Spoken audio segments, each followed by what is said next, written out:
Ahojky lidi, vítám vás u nového videa a dneska jsem tu s Maru a s Davidem a dneska budeme hrát hru Brookhaven. a budeme hrát roleplay, který bude o... No vlastně, to uvidíte. Tak, jdeme na to.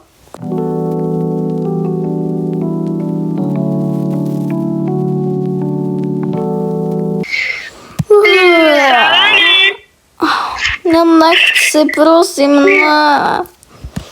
Hele, potřebujeme nějaké jídlo. Jestli chceš jídlo, tak budeme muset jít. Krást.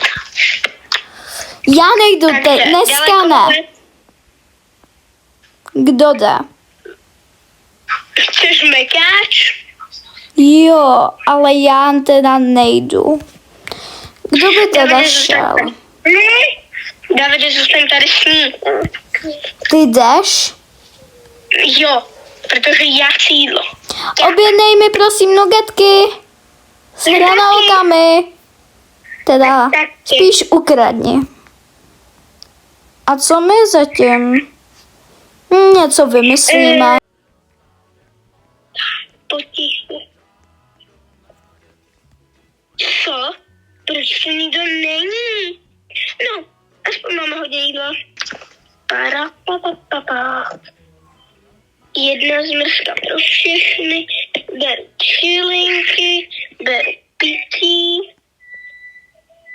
To nevím, co je, ale nebudu to zkoušet. To je kornoutek, aha. Tak, mám teď nuggetky, co chtěla Lily. Tak, teďka Davidek říkal, že chce pálivou omáčku, tu už mám. Zmrzku mám, pití mám, mlíko mám, kdyby jsme měli a to je asi všechno, tak jdeme. Mezitím Lily a Davídek. Plán na obchod je za prvé jít do obchodu. Jo. Za druhé zabavit sekuriťáky. Jo. To bude těžké, ale asi ty to umíš. Za třetí vykrást to. To bude jednoduché. Za čtvrté utéct. No, řekneme to i Maru. Kde je tam Maru? Už mám mega hlad. Nevíš, kde je? Říkal někdo, že má hlad? Já, megálně moc. Ty máš pizzu? Jo, já jsem ji ukradla. Mg. Tak, to je bomba. Mňam. Že už jsem jí snědla. Já jsem měla takový hlad. No, každopádně ti musíme něco důležitého říct. Řekli to Maru. Takže jo. Tak to bude ten plán. Máš nějaké otázky, nebo je ti to jasné? Jakože ty chceš vydat, jakože ty chceš ukradnout půlku mapy za jeden den. Ano, chci ukradnout půlku obchodu. Máme na to sice tak 5 minut, když tam dojdem, ale nevadí. Jo, ještě musím něco říct. Musíme sehnat kostýmy. Hele, ty nejsi vůbec chytrá. No jo, ale je to nějaký plán, tak zkus vymyslet jiný. To asi nedokážeš. Je to asi naše jediná šance. Možná budeme nejhorší v tomto městě kvůli... Hele, prosím. Lidi, tady se to Maru strašně moc sekalo, ale chtěla říct, že žádný obchod vykrádat nebudem. My chceme vyklást nějaký banku? Ne, banku ne. Prosím, udělejme tento plán. Však můžeme udělat i tvůj někdy. Takže náš plán je ulúbať Lukas Malku. Davide, pojď. Tak prosím. Hele, já jsem tady nejstarší a budu muset vás držet pohromadě. Ať Ano, se ale my... nezabijeme, nebo vás někdo nezastřelí. Přece nechci jít zpátky do domova dětí a mládeže. To ne, ale nic se nestane přece. Však i ty si vykradla megač. Že jo, Davide, že to není fér. Myslím si, Jo. že bychom měli taky dostat šanci. Když si ji dostala ty, Jo. tak my taky. A pokud ne, tak si tam jdu sama. Nebudeš s námi. Mám nápad. Zítra jdete pro snídaní vy dva. No, Dobře, tak zítra pro snídaně my dva. A ty co? já tak budu čekat a vymýšlet, co budeme dělat zítra. A pozítří. Tak dobře. Tak to je plán. Tak, Daví, prosím tě, co je? Neboj se, lidi ví, že já jsem utekla z domu, protože moji rodiče se hádali. A zase Lily je z domu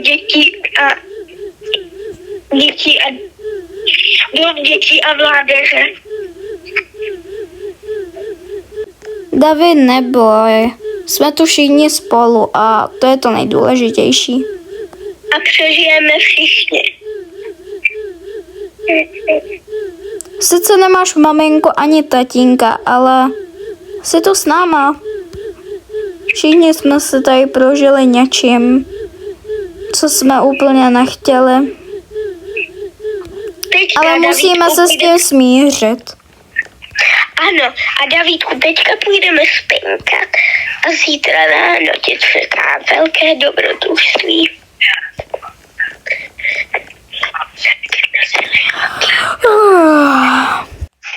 Tak jdeme do akce. Čau. Emmy. Maru chtěla teda ten toast? Jo, to dokážu zajistit. Jo. Za chvilku tam budeme. Sekuritáci nejsou v práci, je sobota, máme štěstí. Takže ten toast. Počkej, kde je ten toast? Toast tady nemůžu najít, tak najdu pizzu. Sobě rychle.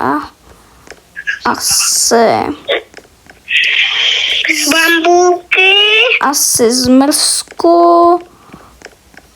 A David jich si vezme, že jo? No, tak zdrháme.